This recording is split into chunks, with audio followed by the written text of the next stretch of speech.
दोस्तों मैं लोकपाल फौजदार फिलहाल मौजूद हूँ जनूथर थाना क्षेत्र का गांव है दांत लौठी। जैसा कि आपने सुना होगा, बड़े बूढ़े ये कहते हुए फौज तो जाटों के लिए बनी है। जाट ज़्यादातर फौज ज्वाइन किया करते थे। कारण क्या था, उस समय की कमाई के वो स्रोत नहीं थे, तो सोचते थे कैसे भी नौकरी लग जाए एक बार हमारी और हम अपने घर का पालन पोषण कर सकें बढ़िया तरह से। उस समय की फ़ौज में और आज की फ़ौज में ज़मीन आसमान का अंतर हो गया। साथ में जो साथी देख पा रहे हैं, उन्होंने चार युद्ध अपने सेना में जो उनकी सेवा रही उस समय लड़ लिए हैं। पूरी बातचीत कर दें। जी साहब, क्या नाम है आपका? मेरा नाम है शिव सिंह। जो आपने सेना में कितने साल सेवा की? मैंने 28 साल 28 साल सेना में गुजारा। क्या रैंक रही लास्ट आपकी? जैसे लद्दाख में सूबेदार में ऑनरी सूबेदार मेजर, लास्ट में 28 साल में ऑनरी सूबेदार मेजर बन के आया था। अच्छा, आपने कब ज्वाइन की है? क्या कुछ 7 जुलाई 1960 को मैंने ज्वाइन की थी आर्मड कोर। हाँ, और 18 दिसंबर 1961 को एज ए रिक्रूट हमने लड़ाई लड़ी थी। गोवा लिया था पुर्तगालियों से, बम्बई पुर्तगाली अंदर था गोवा, तो हम गए तो 5 घंटे हमने गोवा को शब्द कर दिया। जब हम ऐसे रिक्रूट थे कि अनाउंस हुआ आर्मड कोर में कि जो 7 के लिए रिक्रूटमेंट तैयार है जाओ और गोवा की लड़ाई के लिए, हम गए बिस्तर बांध करके। उस समय की फौज में और आज की फौज में तो बहुत अंतर हो गया। तो उस समय तो वो संसाधन भी नहीं थे।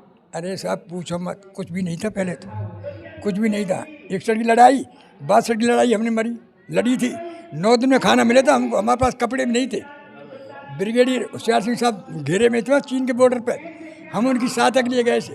अच्छा, जब भारत और पाकिस्तान की लड़ाई हुई, अच्छा इधर देखिए आप, है ना, जब भारत और पाकिस्तान की जब लड़ाई हुई तो बता रहे थे भैया एक महीने तक जनता फौजी जो भूखे रहे, घर वालों को बड़ी चिंता रही। तो वो लड़ाई आपने लड़ी 62 की, तो घर वालों को तो बहुत चिंता हुई। बहुत ज़्यादा चिंता रही थी साहब।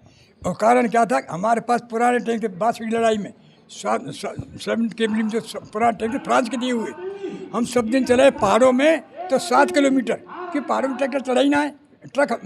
टैंक हमारे, हम पीछे लिए वोट लगा के नहीं, जहाँ पर भी खड़ा भाई वोट लगा दे।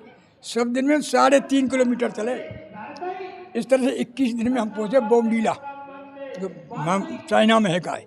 अब मैं ब्रिगेडियर साहब थे घेरे में होशियार सिंह, उसकी मदद के लिए हम जा रहे थे।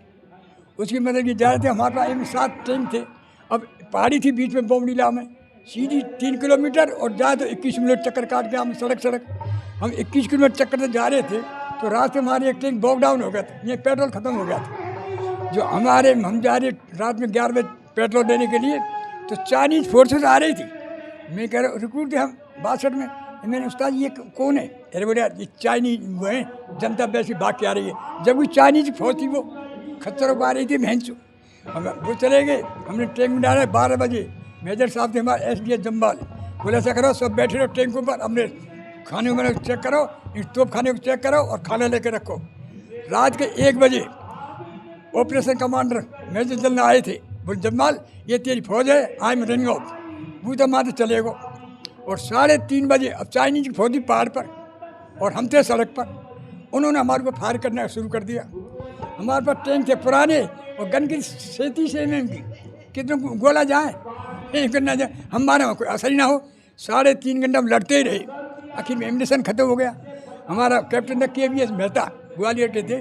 कैप्टन साहब बोले ऐसा करो एमिनेशन खत्म हो गया, जैसे बचा टैंकों को छोड़ो निकलो बाहर। फिर हम भैया हमने के ऊपर गोली बरस रही है, हमें इसको मन करके मुश्किलें भगवान ने बचाए, गोली खूब बरस रही। हम ऐसे पहाड़ी नीचे उतर रहे तो आगे से फौज जो विड्रॉ करके भाग रही थी, उन्हें इशारा दिया मरोगे इधर चलो।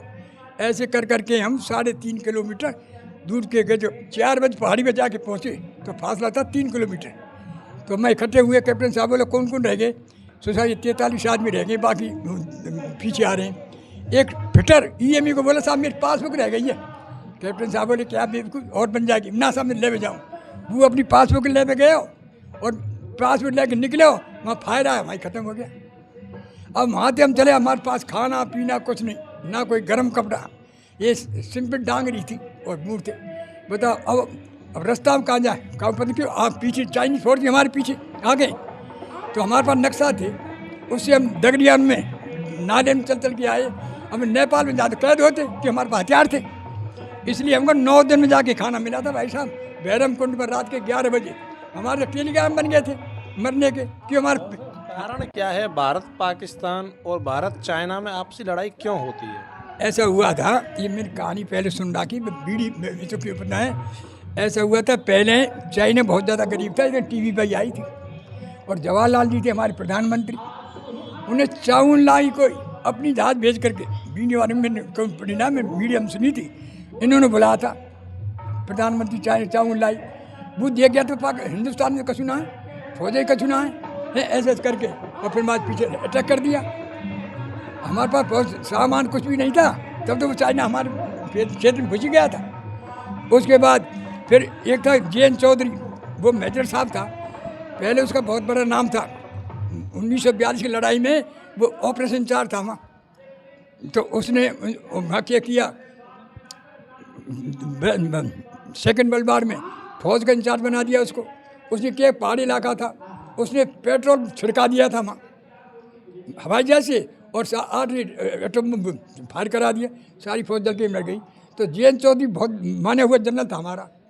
अब वो जनरल बना नहीं था, इनका B.M. कौल था रिश्तेदार जवाहरलाल साहब का, वो बनाया। तो उनसे के फौज से घास कटवाओ, कहा हुआ इन पर काम ही नहीं। आखिर में जब जो 9 में थी, जब जे.एन. चौधरी को इन्होंने जनरल बनाया था, उसने बनते ये अनाउंस किया था कि अभी एडवांस जे.एन. चौधरी को होगा, लेकिन मैं कहूँगा जब लड़ाई बंद होगी और मैं मांगू जो सामान दिया जाएगा। और उसी वक्त ना रूस का सैन्य बेड़ा आके लग गया था हमारे मदद के लिए। तो इस तरह से भैया 9 दिन में आके हमको खाना मिले हो। रात के 11 में भैरम कुंड में मैं ऐसे NCC के बाद पूड़ी और सब्जी बना रहे थे। हम रात के 2 बजे आए अपनी यूनिट में, मिसा मेरी तो बोले यार तुम्हारे तो टेलीग्राम चले गए, भेजो मनबे के, रातों रात DR भेजो क्या टेलीग्राम वापस लाभ नहीं, सभी चूड़ियाँ फूंगी। तो ऐसी लड़ाई हमने 62 की लड़ी। अच्छा बाबू साहब, ये आजकल मेरा एक साथी है जम्मू कश्मीर, उसकी ड्यूटी है, वो ये कहता है भैया हमारी फौज के पास आज भी वो हथियार नहीं है जो पाकिस्तान में है। हमारे क्या ये पास सच है? ना, हमारे पास तो ऐसे ऐसे हथियार, भाई ऐसी मिसाल आप देखा सिंदूर में, सुनिए यहाँ के बैठे बैठे सब नाप दिए पाकिस्तान में। अब तो अगर ये हथियार हमारे पास होते ना, काकी चीन हमें लेके धरते थे भाई साहब। हथियार कहाँ है? जम्मू कश्मीर को लेकर बड़ा वो युद्ध रहता है भारत पाकिस्तान में। जम्मू में ऐसा क्या है जो पाकिस्तान उस पर कब्जा करना चाहता है और भारत भी? भाई ऐसा है ना, अब जम्मू जो है ना, पहले से ही एक तो अच्छा इलाका, टूरिस्ट वगैरह ज़्यादा आते हैं, फल फ्रूट ज़्यादा, सेब वगैरह अखरोट वगैरह बारह सब वहीं होते हैं, आमदनी का सोर्स है। फिर दूसरा मुसलमानों की आबादी है वहाँ, वो मुसलमान सभी चाहते हैं कि हम हिंदुस्तान पर कब्जा करें। अब ना उन अल्टीमेटम दे रहा क्यों? आप रोज़ाना पढ़ते हैं कि 1947 से जो ना हम हिंदुस्तान को बनाएंगे। तो इस तरह के चक्कर चलते रहे, हिंदू मुसलमान चलते रहे साहब, ये तो राजनीति खेल है। और उसके बाद भाई हमने लगी 65 की लड़ाई लड़ी। 65 की लड़ाई में हम खेमकरण थे, और 7 दिन के बाद 65 लड़ाई में क्या हुआ था, हम जब लड़ाई लड़े तो रात में हम रैकी करें एरिया की, तो हम थे ये पश्चिम बॉर्डर पर 65 में। तो इच्छोगल कैनाल जाती है बॉर्डर पे हमारे पाकिस्तान के बीच में। पाकिस्तान क्या किया, वो इच्छोगल कैनाल उकाट दिया। अब उसका पानी भर गया पूरे चावल के खेतों में। अब रात में जब टैंकों को लेके जाए वो वहीं बैठ जाए, पैर टिक जाए।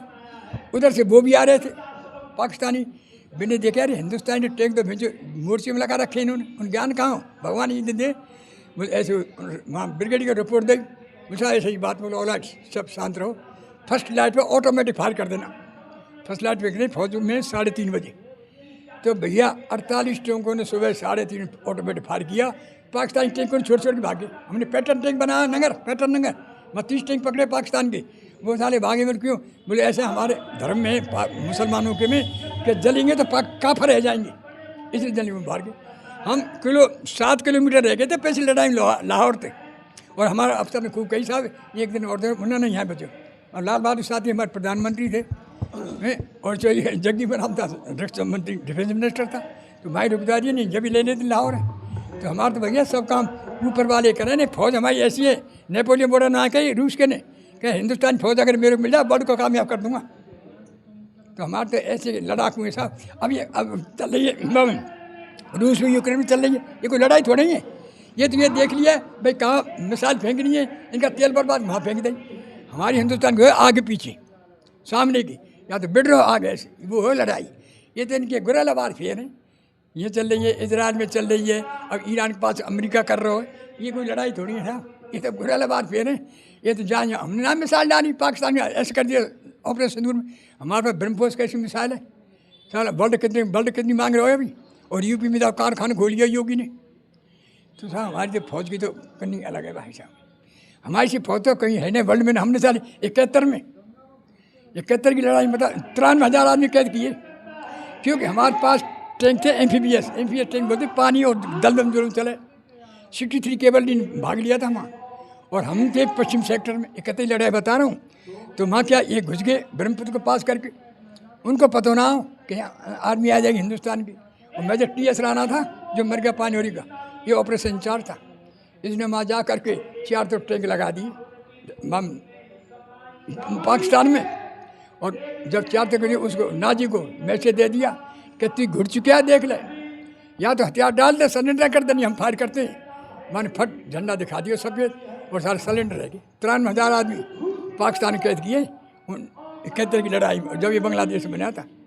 तो आज का रिकॉर्ड है वर्ल्ड में हमारी आर्मी का। तो हमारी जैसी आर्मी कहीं है ही ना जाने। तो ये ऐसा हमारे देखिए, ये पूरी भारतीय आर्मी का इतिहास। और सबसे बड़ी बात 1971 का युद्ध, यानी कि एक नए युग की शुरुआत के लिए बांग्लादेश के लिए। उसी समय जब वो 93-90 हज़ार जो कुछ भी है, रिकॉर्ड ही 90 हज़ार है हालांकि, लेकिन उस समय के फौजी हैं उन्हें ज़्यादा पता होगी। 90 प्लस ही आप मानिएगा, 90,000 से प्लस वहाँ की सेना ने आत्मसमर्पण कर दिया, जिसके बाद एक नए देश बांग्लादेश का जन्म हुआ है। और तभी से आप देखिए बांग्लादेश के क्या हाल है, पाकिस्तान के क्या हाल है। कारण क्या है, पाकिस्तान जैसा ही बता रहे थे कि देखिए 1965 का जो युद्ध हुआ, हमारी फौज, भारतीय फौज मात्र 7 से दूरी पर इन्हें रोक दिया गया कि अब आप पाकिस्तान में अंदर मत जाइए, वापस आ जाइए, नहीं तो आज पाकिस्तान का वो लाहौर जिस पर वो अपना हक जमाता है वो आज भारत का होता। और जम्मू कश्मीर को लेकर तमाम तरह की बयानबाजी होती हैं, ये भी एक भी दिन नहीं होती। अब कारण यही है कि जम्मू में जो सुविधाएं हैं, जो पर्यटन की दृष्टि से अपना महत्वपूर्ण स्थान रखता है, जो वहाँ की आमदनी के स्रोत हैं, उसको लेकर के पाकिस्तान ये चाहता है कि अगर ये हिस्सा हमें मिल जाए तो हम अपनी आमदनी बढ़ा लेंगे। तमाम तरह के राजनीतिक कारण भी इसमें बता रहे हैं कि राजनीतिक कारण भी हैं। तो अब सोचिए, भारतीय फ़ौज ऐसे ही फ़ौज नहीं कहलाती। कई बार तो पाकिस्तान ने भारतीय फ़ौज से मदद मांगी है। जब इंदिरा गांधी प्रधानमंत्री थी उस समय पाकिस्तान में जब उग्रवादियों की जो बर्बरता बढ़ गई, या ये के लिए पाकिस्तानी फ़ौज की जब बर्बरता बढ़ रही थी, तो भारतीय प्रधानमंत्री से मदद मांगी और हमारी फ़ौज ने पाकिस्तान में घुस कर के अब जो भी आप जिहादी कहिएगा, जो आपको अपनी भाषा में कहना है कह लीजिएगा, उनको मुँह तोड़ जवाब दिया था और पाकिस्तान में एक सुख शांति कायम की थी। अरे कारगिल का युद्ध भी हुआ था, आपने भाग लिया उसमें? हम तो बात पहले रिटायर है, ये 93 में हुआ है। मैं 88 में रिटायर हो गया था, ये टीए में रिटायर हो गया था। और देख लो, भगवान दिया था, जानों में भर्ती हुआ 60 में 42 रुपये तनख्वाह थी। आज 76,000 रुपये में पेंशन मिल रही है, कि 2 पेंशन है मेरी। प्रोजेक्ट अफसर रहो जिला सैनिक बोर्ड में रिटायरमेंट के बाद, दोनों पेंशन मिलाकर 76,000 रुपये पेंशन ले रहा हूँ। अच्छा, जो तमाम तरह के कार्यक्रम होते हैं उनमें आप जाते होंगे, तो बातचीत होती होंगी पुरानी फौज और वर्तमान फौज को लेकर के, तो कितना कुछ बदल गया है? अरे सब कुछ बदल गया साहब, इतना बदल गया। पहले लहसना 1 फीट वाला आदमी को हिलने नहीं देता था बोर्ड पर, आज वो काम जो नहीं एक कैप्टन कर रहा है। उस वक्त हम थे आर्मड को टैंक में थे, हमारा कमांडर ये हवलदार हुआ करता था, आज एक मेजर साहब कैप्टन बैठता है वहाँ। तो इतनी हमारी आर्मी वो है भाई साहब। लोग बताते हैं जब हमारे नटवर साहब फॉरेन मिनिस्टर थे, इनका कुत्ता का इलाज कराना था वहाँ, हमारे जब फौजी को होता है राष्ट्रपति भवन में, तो इन्हें कुत्ता भेज दिया। फौजी कैप्टन बोले नहीं यहाँ नहीं होगी, मेरे जनरल साहब से पूछा जब आके डॉक्टर करेंगे।